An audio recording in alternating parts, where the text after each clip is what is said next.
Hello everyone. তো আজ আর কিছু বলবো না। তো আজ কিন্তু সকাল সকাল ঘুম থেকে উঠে কিন্তু ফ্রেশ হয়ে স্নান খাওয়া দাওয়া করে আমি রেডি হয়ে গেছি, কারণ আজকে আমি যাব আমার দিদির মেয়েকে নিয়ে স্কুলে। তো বাকিটা আপনারা দেখতে থাকুন। আর এখানে আমাদের মান অভিমানের পালা চলছে, মানে সে কিন্তু পুরো স্কুল টাইমে স্নান টান করে খাওয়া দাওয়া করে রেডি হয়ে গেছে, কারণ সে স্কুলে যাবে। আর এইদিকে তার স্কুলের গাড়ি এখনও পর্যন্ত এসে পৌঁছায়নি।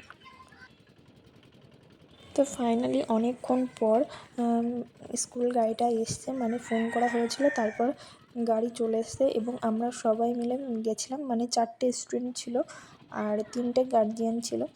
তো সবাই মিলে একটু গেলাম।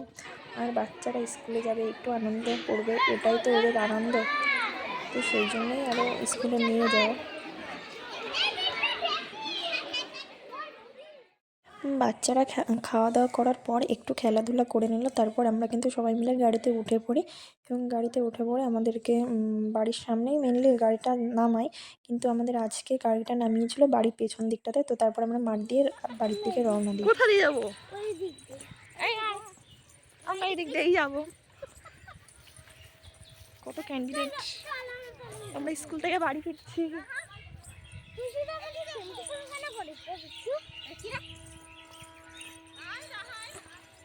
একদম বাড়ির সামনে গিয়ে উঠবো আমরা।